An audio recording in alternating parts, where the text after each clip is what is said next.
Buhay Unleashed, nais mo bang makamit? Magandang lalaki at babae po sa inyo lahat. Ako po, si Will Garcia. Ako naman po yung lingkod, Abilene Garcia, at ito ang Buhay Unleashed sa 92.3 True FM. Nandito kami para gabayan kayo tungo sa buhay na mas matagumpay, Mas masaya. at mas makabuluhan. Ito ang Buhay Unleashed. May sama ka ba ng loob sa iyong kapamilya? Napapaaway ka ba sa mga mahal mo sa buhay kahit ayaw mo? Yan, malamang yan. Habang ngayon, nag-iisip na kayo, nangyayari ba sa akin to? Nangyayari ba sa akin yan? Maganda po. Isipin nyo mabuti yan. Dahil for today, pag-uusapan natin, ano-ano ang mga dapat gawin para maiwasan ang sama ng loob sa magkapamilya. Sa ating episode na, Huwag pasaway para hindi mapaaway. Totoo po yan. Dapat gawin nyo po yan. Sa anong aksyon mo, pag-uusapan natin kung ano-anong magandang aksyon, kung anong dapat gawin, kung nabuntis ka, pero wala ka pang asawa. Yan, di ba pangkataong buka yan, may mga babae nabubuntis pero wala pang asawa. Ano ang susunod na gagawin? Pag-uusapan natin yan. Pero bago yan, simulan po muna natin ang ating programa ng Believe It or Not segment. Ito ang parte ng programa na nagbibigay kami ng paniniwala na pwedeng magpaganda ng inyong buhay kung ito ay inyong paniniwalaan at gagawin. Ang Believe It or Not quote natin sa araw na ito ay, we don't get what we want, but we get all that we choose. Tama yan. Nagtataka ka ba bakit hindi mo nakukuha lahat ng gusto mo? Simple lang ang dahilan kasi hindi ka naniniwala sa quote na we don't get all that we want but we get all that we choose. Totoo po yan. Sa Tagalog, hindi natin nakukuha lahat ng gusto natin. Pero nakukuha natin lahat ng pinili natin. Parang medyo malabo, pero malinaw. Malabo ito pero malinaw. Pero para lalong luminaw, yung tingin yung malabo, bibigyan po namin kayo ng example para maunawaan nyo mabuti dahil mula sa araw natin gusto po namin maniwala kayo sa quotation na to. Example, halos lahat ng tao gustong yumaman. So yun ang gusto ng tao. Yes. Ang tanong, lahat ba ng tao mayaman? Yan. Hindi, di ba? Ang tanong, bakit? Ang sagot, we don't get all that we want, but we get all that we choose. Totoo po yan. Lahat ng tao gustong yumaman. Wala pa ako nakikilala ng tao gustong maghirap. O ayaw man nilang yumaman, at least komportable daw buhay nila. Lahat. Pero hindi po lahat ng tao nakukuha yun. Siguro tanong niya, bakit? Kasi pa may mga tao, kala nila, pag ginusto nila, makukuha na nila. Hindi po. Dapat nung paniwalaan, we don't get all that we want. Paniwalaan niyo po yun. But we get all that we choose. Yung pipiliin po natin. Pag pinili po natin yung mga bagay na dapat nating gusto nating piliin, araw-araw gagawin natin yung pinipili natin para yumaman, malaki posibilidad. Yayaman ka. Oo, parang di ba lahat gusto yumaman, pero yung iba piniling yumaman. Yung iba piniling maghirap. Siguro tanong na, sino yung taong pipiling maghirap? Parang wala. Lilinamin po natin. May mga tao po hindi gustong maghirap. Hindi. Yes. Pero pinipili nilang maghirap dahil, number one, hindi po sila gumigising na maga, hindi po sila nag-aaral, nagbabasa, hindi po sila pumapasok na maga, hindi po nila binibigay yung todo sa trabaho nila, hindi po nila inaalam yung mga bagay nilang gawin para umasenso sila, or kuminsan alam nila, hindi po nila pinipiling gawin, kaya hindi po umaasenso ang buhay nila. Correct. Isa pa, halos lahat ng tao gustong mag-exercise para maging healthy. Yes. Sino ba naman ang ayaw maging healthy? Gusto natin lahat yun. Ang tanong, lahat ba ng tao nag-e-exercise? Hindi. Bakit? Bakit? Ang sagot, we don't get all that we want, but we get all that we choose. Sabi, we want to exercise para maging healthy, maging sexy, iba. Hindi lang healthy, gusto sexy. Gusto natin lahat yan, pero problema, hindi po lahat pinipiling mag-exercise. So iba pinipiling matulog, pinipiling kumain ng madami, pinipiling nakahilata lang, nakaupo lang. Yan ang pinipili nila. Pero sa isip nila, gusto nilang mag-exercise. Kaya po napakalaki po yung pagkakaiba ng gusto at pinili. Marami sa pinipili natin, o marami sa gusto natin, hindi natin pinipili. Tandaan nyo, we don't get all that we want, we only get all that we choose. Gustoin mo mag-exercise, kung hindi mo pipiliing mag-exercise, hindi ka makakapag-exercise, 'di ba? Kasi pinili mong mag-extend ng tulog, pinili mong mag-petix, 'di ba? Pinili mong wag gawin 'yon, 'di ba? Kasi po, napaka-importante, ulit-ulitin po natin, ha? Kumisa, napaghahalo po natin, ibig sabihin ng pinili at gusto. Iba ang pinili, may mga gusto tayo sa buhay, pero hindi natin pinipili gawin yung mga bagay para maabot natin yung gusto natin. And malamang by this time, alam mo na bakit hindi mo makukuha ang mga gusto mo sa buhay. Dahil we don't get all that we want, but we get all that we choose. Kaya po, kung meron pa kayong bagay na hindi nyo nakukuha, na gusto nyo, isipin nyo, ano yung isang bagay na hindi nyo pinipiling gawin, kaya hindi nyo maabot yung mga pangarap nyo. Maraming tao, sir, gusto ko pong ma-promote sa trabaho. Sa trabaho nyo, kailangan ng mataas sa pinag-aralan, kailangan ng master's degree, kailangan ng doctorate degree para ma-promote. Meron pong mga trabahong gano'n, kailangan po yun. So, ano dapat ito? Kailangan mag-aral ka. Ayoko mag-aral mahirapan ka ma-promote on that aspect. Ganun po mga bagay na kailangan nyo maunawaan. May mga trabaho naman po, kailangan gusto ng boss mo, disiplinado, maaga kang pumasok, palaging maaga submission ng report mo, ayaw mong gawin yun, hindi mo pinipiling gawin yun, hindi ka talaga mapopromote. Kaya napaka-importante po, ikaw, alamin mo yung mga dapat mong piliin para maabot mo yung gusto mo sa buhay. Kaya niyo pong alamin yan, kaya niyo pong aralin yan, at ang pangarap po namin, sana isang araw, lahat ng gusto nyo, piliin nyo para maabot nyo lahat ng gusto nyo. Meron nga tayong kaibigan for many years, hindi daw siya humawak ng kaldero. Kasi ayaw niya magluto No, minsan nga nagluto daw ng rice. Hindi niya napindot, hindi niya lalagyan ng tubig. Pagbalik niya, bigas pa rin. Bigas pa rin. Pero isang araw, sabi niya, gusto kong magluto. Pero hindi ko lang dapat gustuhin. Pipiliin kong magluto. Abay, nag-aral. Nag-aral po siya. Nagbasa, nag-YouTube, nagtanong. Ngayon po, ang galing ng magluto. Di lang po yan. Sarap. Pinapadala pa kami ng pagkain. Kaya gusto namin naabot niya yung gusto niya. Dahil pinili niya abutin yung gusto niya. Kasi napapagpala po kami. From time to time po. Pag may pagkain siyang maraming niluto, pinapadala niya po kami. So, napaka-importante po yun. Hindi pwedeng panay gusto. Kailangan pipiliin mo yung mga dapat gawin para maabot mo yung gusto mo. Isa pa, yung kaibigan natin, kanina nandito lang, gusto niyang makuha ang driver's license, di ba? So, hindi lang dapat gusto, sabi niya, pipiliin ko. Kaya ngayon, nag-aaral siya para pumasa. Kumuha na po siya ng exam, na bumagsak. So, gusto niya talaga, pwede po siyang huminto na. Correct. Dahil gusto niya talaga, ngayon, pinipili niyang mag-aral, mag-practice dahil balak niya kumuha uli ng exam. At malaki po malaki po ang posibilidad. Pag ganito po ang pananaw niyo, pipiliin niyo yung mga dapat niyang gawin para abot yung gusto niyo, malamang maabot niyo po talaga yan. Kaya ang payo namin, believe. We don't get all that we want, but we get all that we choose. Sana po mula sa araw na to, lahat ng gusto niyo ay mangyari sa buhay niyo. At mangyayari lang yan kung paniniwalaan nyo yung quotation na sinare po namin sa inyo. Piliin po natin gawin yung mga dapat natin gawin para maabot natin yung mga gusto nating maabot. Minsan, mahirap to gawin. Pero dahil gusto mo at dapat pinipili mo, makakamit mo yan. Sana mula sa araw na to, maniwala kayo at gawin nyo. We don't get what we want, but we get all that we choose.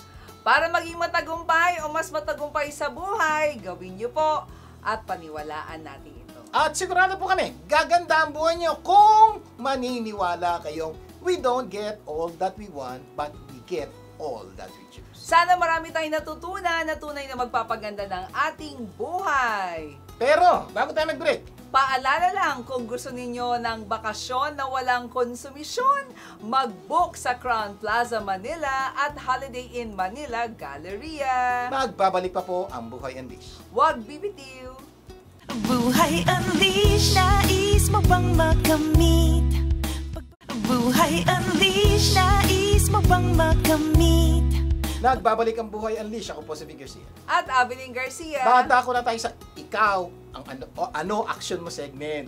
Tandaan mo ha, you are what you do, not what you say you will do. Sa Tagalog po, hindi po pwedeng purong ngawa. Dapat may gawa dahil ikaw ay produkto na yung ginagawa at hindi na yung sinasabi. Sa segment na ito, hahanapan natin ng aksyon ang mga sitwasyon na nangangailangan ng solusyon. Kaya kung meron po kayong sitwasyon na nangangailangan ng aksyon, ipadala nyo lang po sa aming Facebook account o YouTube channel na Buhay Unleashed o Vic and Evelyn Garcia. Baka sitwasyon nyo na ang susunod naming ma-actionan.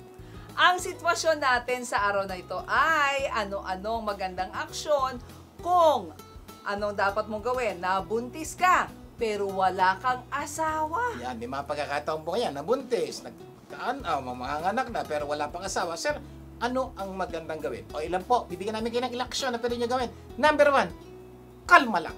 Opo, yun ang una nyo gagawin. Kalma lang. At ilagay po sa isip, lahat ng problema ay may solusyon. Kaya bago gumawa ng anumang desisyon, maniwala ka, lahat ng problema ay may solusyon. At sa ganitong paraan, hindi madadagdagan ang iyong problema. So, calm, take a deep breath, believe that there's a solution. So, bakit importante po yung kalma?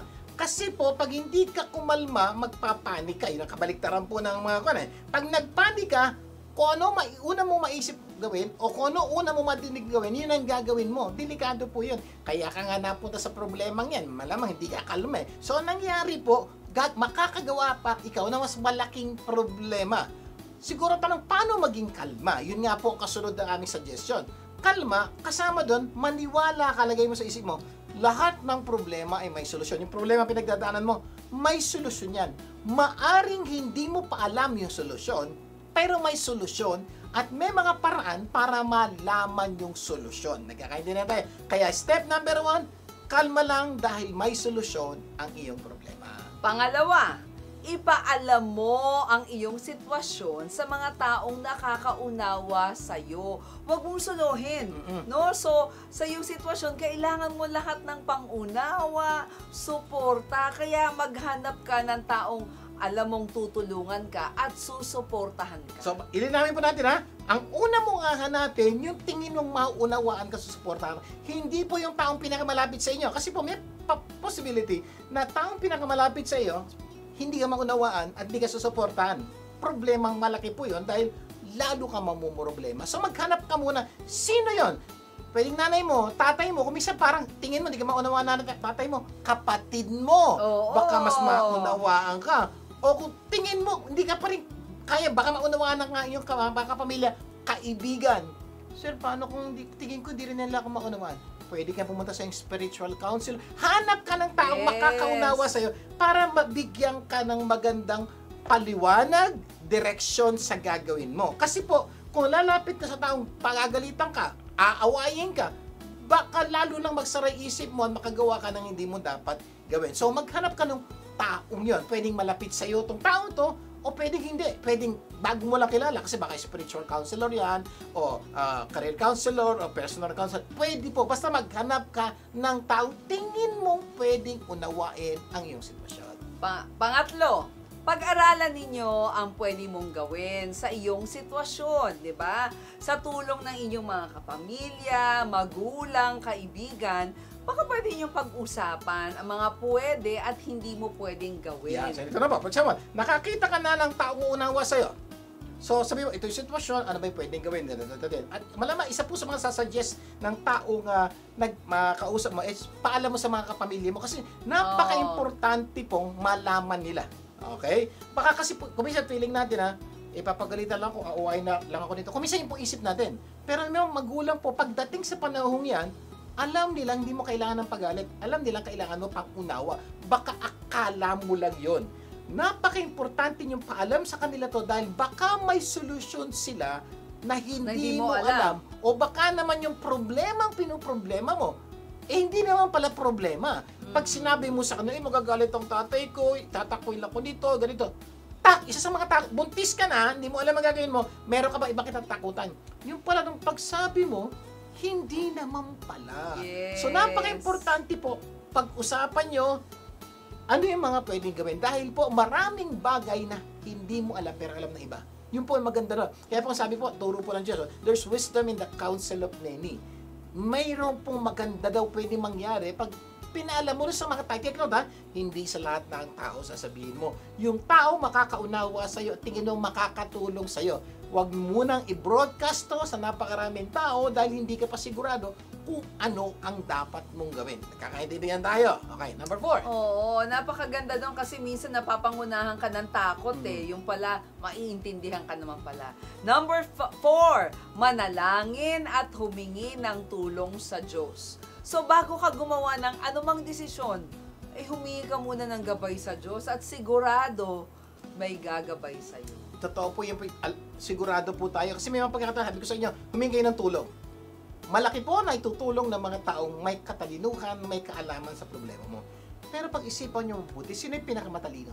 Pinakamagaling? Yes. Sino po yung alam lahat ng solusyon sa lahat ng problema? Isa lang naman po yun ang Diyos. Kaya po, sa panahong yan, kung nangyari sa iyan, put your hands together. Ito po palagi namin tinuturo sa inyo.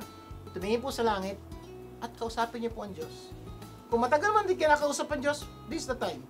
At, sir, paano ko kakausapin nila? Napakasimple. Sabihin mo lang lahat na nararamdaman mo. Sabihin mo lahat ng problema pinagdadaanan mo. Ang sabi po ng Diyos, He's always there in time of need. No. Tumawag ka lang sa Kanya, nandyan siya para tulungan ka. So, malaki po, paitutulong po ng panalangin. Kasi magkakaroon ikaw ng pananampalataya, ng paniniwalang tunay nga, lahat ng problema may solusyon. Lalo na po, kasama mo ang Diyos. Sabi po ng Diyos, ang imposible sa tao, posible sa Diyos. Kaya, lumapit ka sa Diyos. At malamang pagod na pagod ka na, kaiisip. Sabi ng salita ng Diyos, cast your burdens upon me, all you are heavily laden. Sabi niya, and I will give you rest. So, lumapit lang tayo sa Panginoon. So, number 5. Ipaalam mo sa mga taong mahalaga sa iyo ang iyong kalagayan. So, bilang respeto, paalam mo yung kalagayan mo sa mga mahal mo sa buhay, di ba? At baka makatulong sila sa iyong kalagayan, lalong-lalo na sa mga ama at ina ng tahanan. Kanina po, sabi ko namin, paalam nyo sa taong makakaunawa sa iyo. Kung minsan po, hindi po yun yung mga kapamilya nyo. Okay, humanap ka muna na gagabayan ka, tutulungan ka, uunawain ng problema, at hahanap tayo ng solusyon. Kung minsan hindi pa ito kapamilya, maganda sana kung kapamilya nyo naman na po talaga tao. Yes. Kaya alam mo, may mga pagkakataon po sa aming counseling, mismo po yung tao takot sa kapamilya niya kasi alam niya kung ano gagawin. Kaya maghanap ka muna nakakampi. So, pag gawa niyo na po ito, nakapanalangin ka na, meron ka ng pananaw kung paano gagawin, pwede paalam niyo sa pamilya niyo. Ano man ang mangyari, assuming, hindi maganda man ang mangyari, at least may kakampi ka, meron ka ng support group. Kakaintindihan tayo, yung taong kinausap mo before.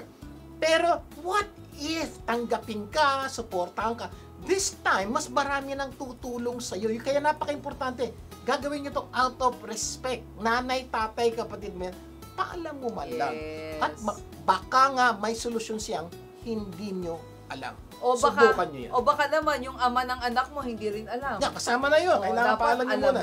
Alam niya rin yun. Okay, naku, dami nating mga natutunan. Sana ay nakatulong ito na kung ikaw ay nandyan sa sitwasyong yan. Pero, bago tayo mag-break, may tanong lang kami sa inyo.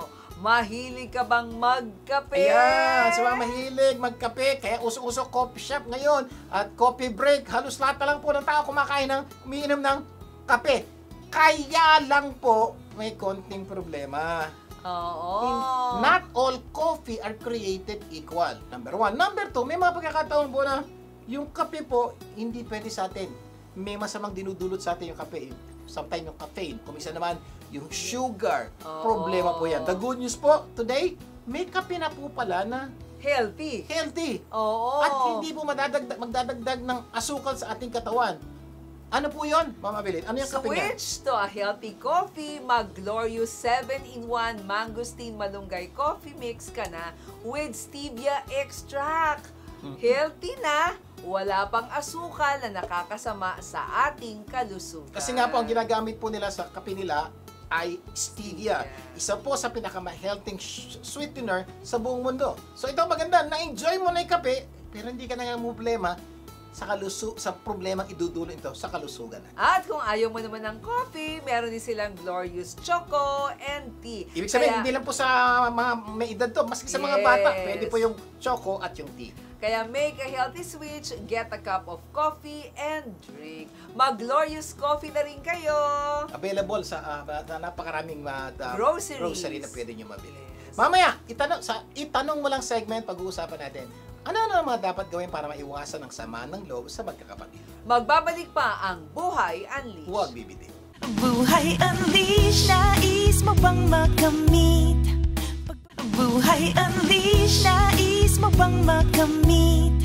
Nagbabalik ang Buhay Unleashed, Speaker Sia muli. At Abilene Garcia. Dadako na tayo sa segment na itanong mo lang. Dahil ang paniniwala po namin, when you don't know, don't guess. Ask. Sa Tagalog, kapag hindi alam, huwag manghula. Itanong mo lang. At para simulan ang Itanong Mo Lang segment, pakinggan natin ang kasagutan sa inyong mga accounting questions mula sa President and CEO ng Caballero Lacsa & Company CPAs na si Lorna Lacsa. Lorna! Magandang lalaki sa iyo, Sir Vic, at magandang babae sa iyo, Ma'am Abilene. Konting review about the estate tax. Ano ba to? Ito yung estate tax ng mga property on the transfer of real property, personal property, kahit iyan man ay cash or lot or land or kahit family home. Ito ay kailangang mai-transfer sa mga tagapagmana at kailangan magbayad ng buwis na tinatawag na estate tax. At ito ay base sa net estate of a deceased person. Ano ba itong net estate? Of course, mayroong mga deduction ito na ilalagay like family home deduction, standard deduction, at malaking bagay po ito sa mga namatayan ng 19. Nag-umpisa ito ng 1956 to 2018 deaths, pero dahil sa further extension ay kasama na po ang mga namatay ng May 2022 and prior years. Kaya sasamantalahin po natin ang pag-apply or pag-avail ng estate tax amnesty. At madali lamang po ito upang magkaroon po kayo ng chance na maka-avail ay makinig lamang po sa susunod na ating episode para magabayan po kayo ng tama. Ito lamang po at God bless us.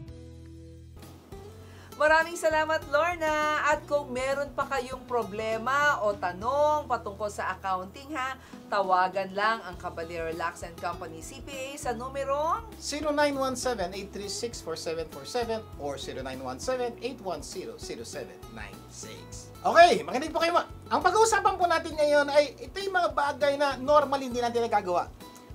Pero pag ginawa natin, may iwasan po natin ang napakaraming problema. Kaya makinig po kayong mabuti, makikita nyo yung mga dapat nating gawin. Yan. Ayan. At syempre, pag nakaka-experience tayo ng relational conflicts, nako, madalas ito ay due to something we don't want to do rather than something we want to do. At normally po, ang ating mga emotional conflict, nangyayari po yan sa ating mga kapamilya. Okay, normally, bihira po tayo magkaroon ng conflict sa ibang tao, pero normally sa mga ating kapamilya. Kaya sa araw na to, pag-uusapan natin ngayon, ano-ano ang dapat gawin para maiwasan ang samaan ng loob, specifically po sa magkakapamilya, pero may mga bagay dito pwede hindi pong magamit sa iba pong mga taong karelasyon po natin. Sa episode na, Huwag pasaway para hindi mapaaway. So ilang bagay lang po ang pwede natin gawin, simpleng-simple. 3 steps lang po ituturo namin sa inyo. Pag ginawa nyo itong 3 simpleng bagay, malamang po, mabawasan ang yung mapapaaway kayo o baka hindi kayo mapaaway. So, ano-ano ito? Makinig kayo. Number 1, never let your pride be your guide. Ulitin po never let your pride be your guide. Ibig sabihin, huwag niyong pababayaan yung, ano ba sa Tagalog ang pride? Pagmamataas? Basta pride na lang. Mas alam niyo yung pride. Kapalaluan. Okay? Basta pride. Okay? Oo. Be your guide. Ibig sabihin, huwag niyong pabayaan yung pride ang maggabay sa gagawin at sasabihin niyo. Siguro sabihin niyo, so hindi ko naman ginagawa yan. I promise po, marami po sa atin, pride ang nag-guide sa mga ginagawa natin pag nagkaroon tayo ng problema sa ating mga kapamilya. O paano yan? Kasi if you're guided by pride, you will have a lot of relational issue. Kaya crucial talaga na wag nating hayaan na yung pride natin ang mag-dictate ng ating mga aksyon or desisyon. Kumbaga, always keep a clear and objective perspective to make wise choices. Malinaw po yan. Dapat linawin po natin yung ating pang-unawa sa sitwasyon at wag natin palagi sabihin, ay, hindi nila alam yung ginagawa nila. Ay, mas tama ako. Doon po tayo nagkakaproblema. At sisimulan po natin yung discussion dito sa isa pong pagtuturo. Diyos po ang nagsabi. Ano daw po ang mangyayari pag ang isang tao ay punong-puno ng pride. Ito ang sabi ng salita ng Diyos. Pride comes before destruction. Oh, ayan, Tagalogit. Kaya So, mo na. ibig sabihin, yung kapalaluan o yung pride ay nauuna, pagkatapos nun ay kapahamakan. Totoo po. Marami po sa buhay natin ang nasisira dahil sa pride. Kung di niyo pa ito gano'ng nakukuha at maunawaan, bibigyan po namin kayo ng mga example na pauunawa namin sa inyo yung ano po yung nangyayari pag prideful ang tao at papaalam po namin sa inyo paano tayo nagkakaroon ng pride at bakit tayo may pride at kuminsan di natin alam may pride pala tayo na sumisira sa ating relasyon. Oo, isipin nyo to ha. Ano ba yung gitna ng salitang pride? Ano yung letra sa gitna nito? P-R-I-D-E. Sa 5 letra yan, may gitna. I. Ibig sabihin po, I is the reason bakit tayo may problema sa ating pagsasama. Nakapokus Tandaan niyo lang po yan. tayo sa ating sarili. Karamihan po ng ating away, samaan ng loob is because of the letter I. Sino po si I? Ikaw yun. Kaya may problema ka sa karelasyon mo kasi nakatingin ka kay I. Kaya may problema yung kasamaan mo ng loob kasi nakatingin siya kay I. Si I lang iniisip niya. Pero kung hindi po I ang ating titignan, marami pong problema, maiiwasan. Meron pa. Minsan nga, may nasabi ka lang, di ba? May nasabi lang yung kasama mo, magagalit ka na kasi naisip mo, nasaktan ka. Hindi man lang niya inisip yung aking nararamdaman. Yun, Hindi diba? man lang niya pinag-isipan ko ano ang aking. epekto nun sa akin. Palagi po, ako, yun po. Ako na lang ang palagi niyang sinisisi. Basta niyo po, panay si I po yan. Ano ba ang gitna ng letra, ang salitang crime? Yan. Diba Again, ganun din? si I na naman. Bakit po Oo. nagkakakrimen? Sir, minura niya ako siniraan niya ako. Ayun, napatay ko siya. Naku. So, ibig sabihin, ba't ka nagnakaw? Wala kaming pere. Kulang kami sa pagkain. Basta niyo po, si I na naman po. Nagda-drive ka. Naku, biglang may Nag-cut sa'yo. nag-cut sa'yo. Ay, hindi niya naman lang ako inisip na kinat niya ako. Basta niyo po, si ako po talaga ang ugat ng marami sa ating problema. Ano ang middle letter ng salitang sin? Ayan, si I na naman po. Si I po ang dahilan. Kadalasan ba tayo nagkakasala, nagkakamali sa Diyos? Kasi inisip lang natin sa ating sarili. So, in the end of the day, makikita po natin, ang ugat ng napakaraming problema natin ay si I. Kaya Si therefore pride. conclude Yan. that the root cause of conflict is I. Meaning, you have an I problem. Kaya dapat pumunta kayo sa optometrist para Hindi. masolusyon po. Ay, ayun. Letter I. Letter I. Hindi po yung isang sa mata. So, totoo po yan. Marami po sa atin kung talagang bukayin natin ang tunay na problema. Kaya po tayo may problema sa napakaraming relasyon is because of our I problem. Yes, pride it's all about me. It's all about my needs. It's all about my career. It's all about my plan. It's all about my rights. Yan yun Bakit diba? kayo nag-away ng mag-asawa? May gusto kang gawin, may gusto siyang gawin. Hindi nasunod yung gusto mo, masama ang loob Galit mo. ka. Nagkaintindihan po tayo. So, kadalasan po, yan po ang ugat ng ating mga relational problem. Kasi pride result to vain conceit. Diba? Resulta yan ng pagiging conceited. Diba? I'm right and he or she is wrong. Yung po ang problema kaya tayo nag-away kasi tayo tama, siya mali. Oo. Pero bakit isipin niyo, baka naman tama siya, ikaw mali. Bigla pong wala ng away kasi, baka nga ako mali. Kaya nang tayo nagkakaaway dahil palagi natin sabi, ako na lang ang mali, ako ang palaging ape, ako na lang palaging natin ako. Yan po ang ugat na napakaraming minsan problema. naman sinasabi mo, bakit ako na lang lagi nagbibigay? Oo. Ako naman ang tama, di ba? Alam mo, nasabi niyo na yan. Kasi totoo lang, ang tao, naturally I persons Di ba, during a party, if the host requests a group picture, di ba, binigay mo kaagad yung Picture, cellphone tingnan mo. mo. Sino ba ang una mong tinitignan sa group picture? Hindi ba? Sarili mo. Ine-enlarge pa nga. Tinitingnan pa nga yan, ba di ba? itsura ko? Pag ang answer dyan, di ba, and if you look good in the picture, sasabihin mo, ay, maganda yan. Okay yung picture. You have no concern about what other people look like. If you don't look good, anong sasabihin mo? Erase. O kaya, again, Oo. uulitin mo yung picture. Bakit? Kasi nga po, by nature, we are I people. Concern lang tayo sa ating sarili. Sabi nga ni Rick Warren be humble or stumble. If I'm not humble, my relationship will crumble. Totoo po yan. Yan po ang tunay na dahilan bakit marami sa ating mga relasyon na nagka-crumble. Because we are not humble or mataas po ang ating pride. Alam nyo, some people have a wrong understanding of humility. Sa totoo lang, humility is not thinking of yourself less, but simply thinking of others more. Yung daw po humility. Yes. Isipin mo yung ibang tao. Pag inisip mo yung ibang tao, makakalimutan mo si I. Pag nakalimutan mo si I, mababawasan ang relational problem. Yes, kasi humility is not putting myself down. It's building others up. Yan Yun po, ang kasi humility. ang inintindi mo, ano ba yung magpapaganda sa buhay nila? Ano ba yung bagay na dapat gawin para, mapasin niyo po, pag ginawa niyo po yan, marami pong samaan ng loob ang maiiwasan. Kaya tandaan nyo po humility is not devaluing yourself. Kasi pag sinasabi mo, uy, kapag humble ka, yung ba'y binababa mo yung sarili mo? Hindi. Humility is not devaluing yourself less, but valuing other people more. If you value your husband, your wife more, makakalimutan niyo po yung sarili mo, may Yes. iwasan po ang away. And humility is not denying your strength. It's being honest with your weaknesses. Totoo po yan. We all have a bundle of strength and weaknesses. Lahat na naman tayo may strength and weaknesses eh. Kailangan makita lang po natin yung mga bagay nito sa tamang pananaw. Kaya being humble means give honor to others more than yourself. Pag ginawa niyo po yan, marami pong problema ang pwedeng maiwasan, lalo-lalo na ang samaan ng loob. At para mabawasan ang away o samaan ng loob sa pamilya, tandaan niyo po ito. Number 1, never let your pride be your guide. Be humble. If you're not humble, your relationship will crumble.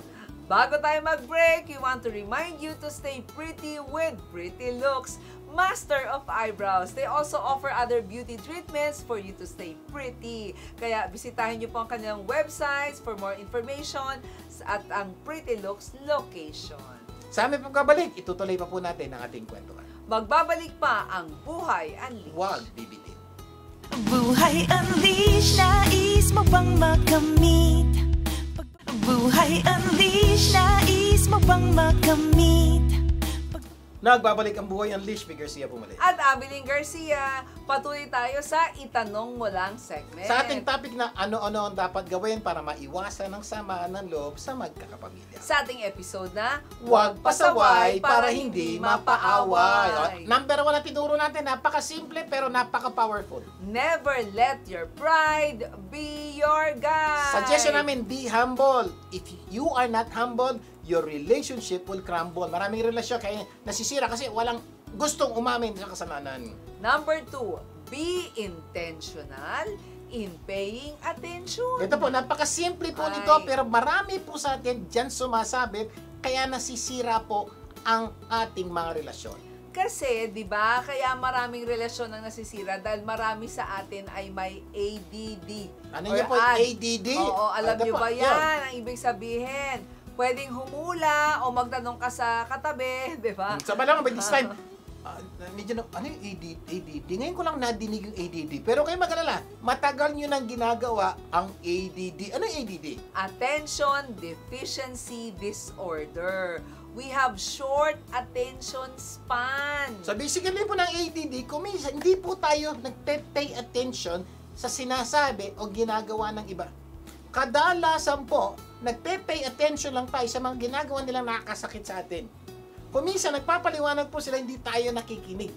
Kasi iniintindi natin kung ano yung sasabihin natin sa kanila pagkatapos nilang magsalita. Kaya sumasama ang loob ng ating mga kapamilya. Feeling nila wala tayong panahon sa kanila. Kung minsan, di ba, nasa bahay ang ating katawan, pero ang isip natin ay nasa malayong lugar. Yung po, napaka-importante. Dapat, kaya po, ang aming suggestion, intentional po tayo sa pagbibigay ng attention sa ating mga kapamilya. Kaya nga po sabi ni Ma'am Abiling, minsan nasa bahay tayo, pero utak natin, wala doon. Kaya po, nagagalit po si Mrs., nagagalit po yung mga kapamilya natin dahil nandun ka nga, pero wala ka.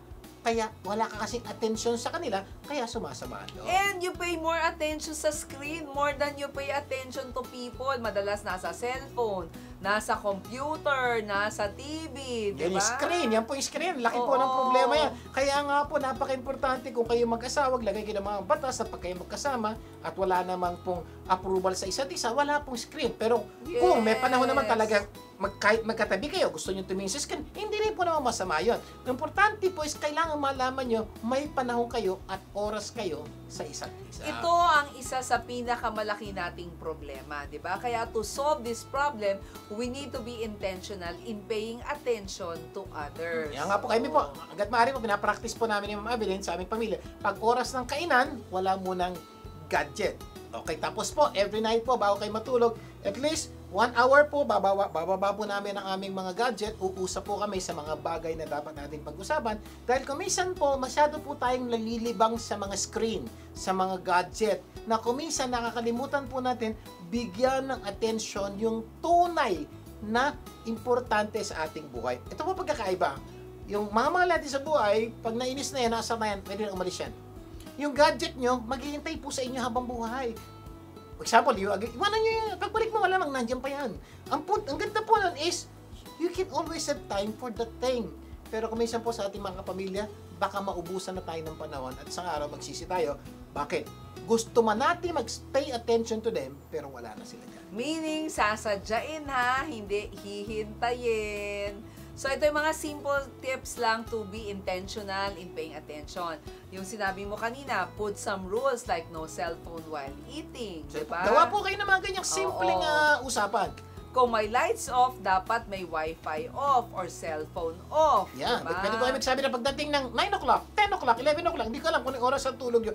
Maybe 1 hour before you sleep, wala nang cellphone, wala nang wifi, so that you'll have more time for each other. Or pwede ring social media fasting, diba? May araw, o may mga panahon na, walang social media sa oras na to, walang ganito. Kasi po, napaka-importante po niyan para talaga maging intentional kayo sa pakikipag-usap sa tunay na mahal nyo. Di ba sa trabaho nagko-concentrate tayo? So, dapat nagko-concentrate din tayo kapag kasama natin ang ating kapamilya. Totoo po, mga trabaho nga po, di ba? Na bawal ang cellphone habang nagtatrabaho, tinatago, iniiwan sa locker.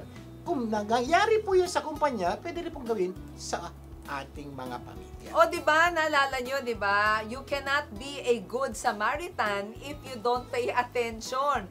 If somebody needs a good Samaritan. Totoo po diba? yun. Paano po kayo makakatulong kung hindi kayo nagpe-pay attention sa tutulungan nyo? Correct. At ang pinag-uusapan natin dito yung mga kapamilya nyo.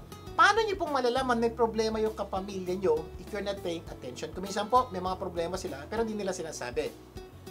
Pero kung ikaw ay sensitibo at nagpe-pay attention ka, kahit hindi nila sinasabi, malalaman at mararamdaman mo. And all you need to do is to say, kumusta ka na?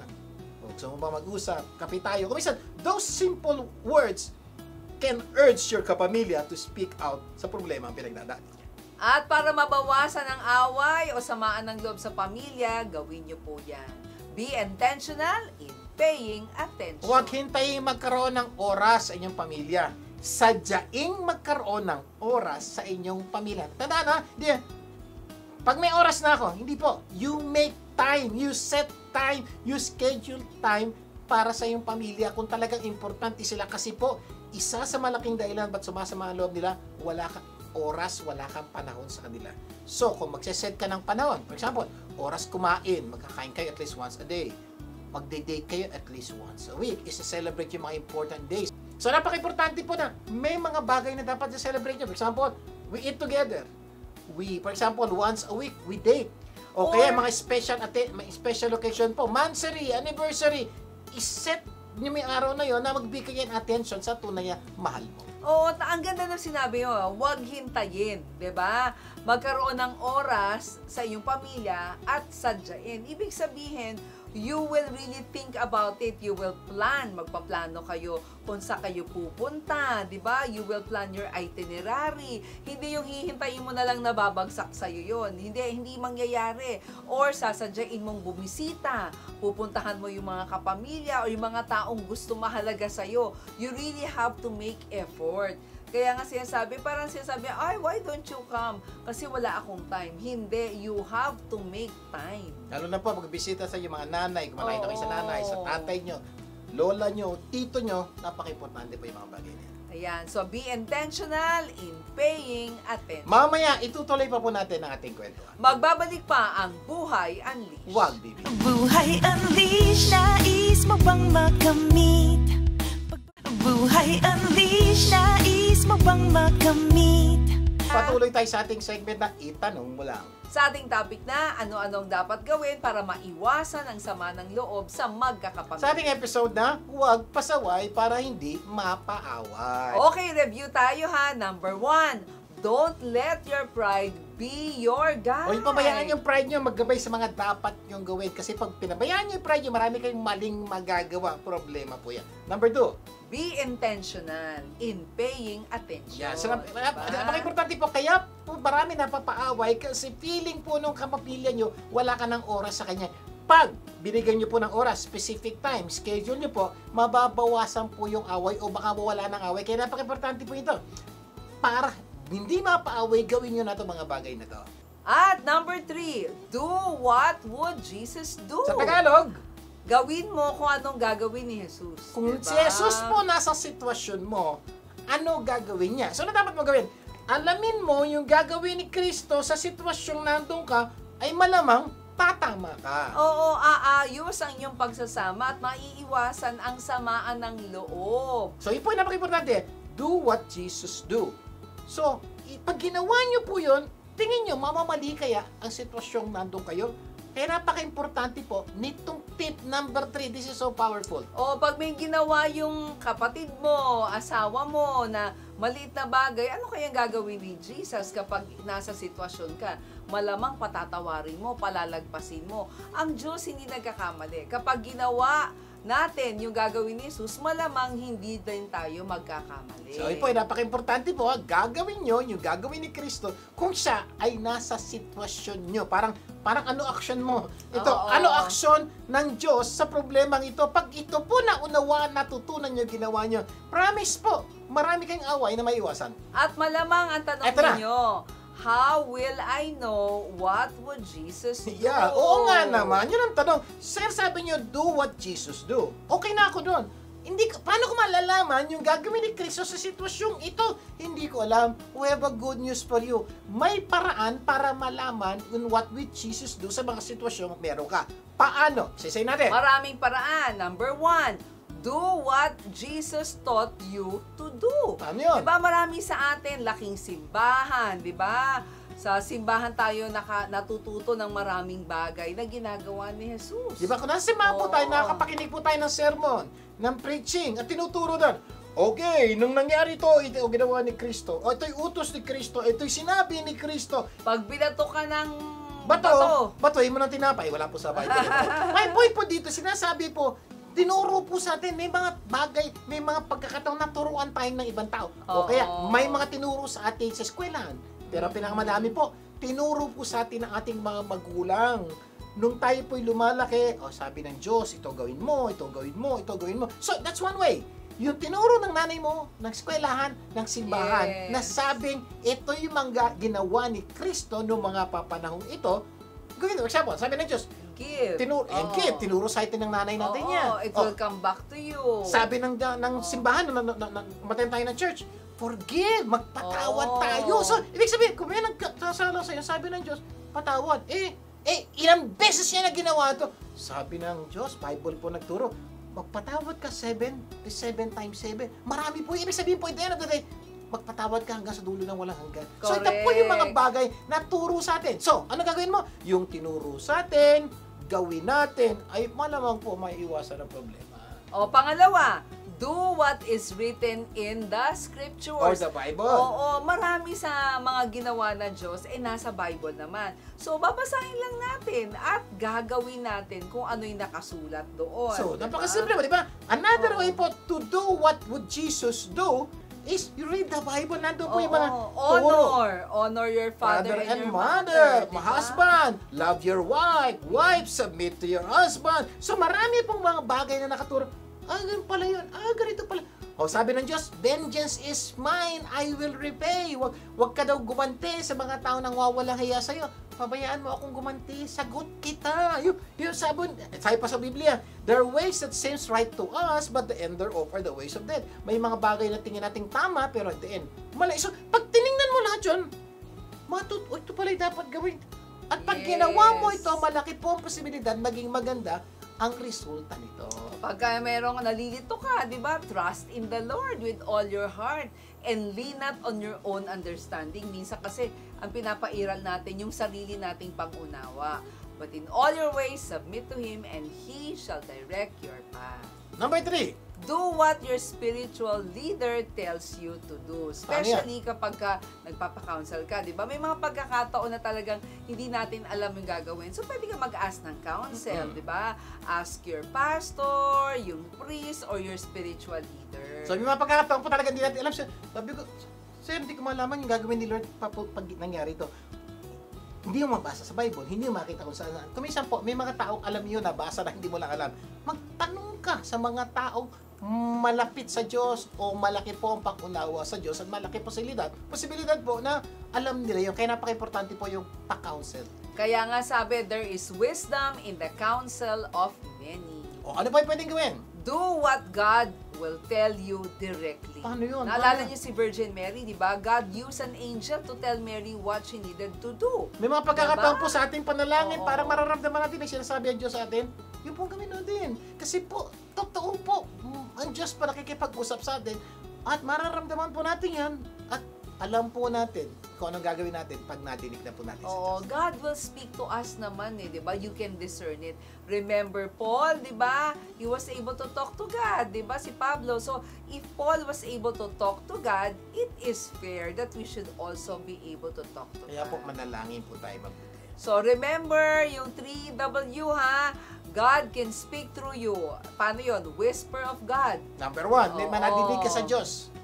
Yes. Number 2, Word of God. Salita ng Diyos. At number 3, Wisdom of man. ibig sabihin po, pag nagpa-counsel kayo, makakuha kayo ng godly counsel. At para mabawasan ang away o samaan ng loob sa pamilya, tandaan nyo po ha, number 1, never let your pride be your guide. Be humble. If you're not humble, your relationship will crumble. Number 2, be intentional in paying attention. Huwag hintayin magkaroon ng oras sa inyong pamilya. Sadyain magkaroon ng oras. Number 3, do what would Jesus do? Ang Diyos ay hindi nagkakamali. Kapag ginawa mo yung mga ginawa ng Diyos, malamang hindi ka rin magkakamali. Sana marami tayong natutunan sa ating pinag-usapan ngayon. At next week, mas marami tayong pag-uusapan at tunay na magpapaganda ng inyong buhay at ng mga mahal niyo sa buhay. Closing prayer muna tayo. Amang nasa langit, maraming po salamat sa pagtuturo niyo sa amin para maiwasan ang away sa aming buhay, lalo na sa mga taong tunay na mahal sa amin. Dalangin po namin, gabayan niyo kami sa lahat ng ito. Yes, lahat ito'y dalangin namin sa pangalan ni Jesus. Amen And amen. Imbitahin niyo po ang mga taong na tunay na mahalaga sa inyo, manood ng programa ito. Magsama-sama tayo tuwing Sabado, alas 4:30 ng hapon, dito lang sa 92.3 True FM. Ako po si Vic Garcia. Ako naman po si Avelyn Garcia. Tandaan, ang Buhay Unleash ay pagbabagong buhay, puso at isip. Pagtulong-tulungan natin ilabas ang galing ng bawat Pilipino. Ang tagumpay ay makakamtan, masayang buhay, tunay na makabuluhan. Ito ang Buhay Unleash. Buhay Unleash, nais mo bang makamit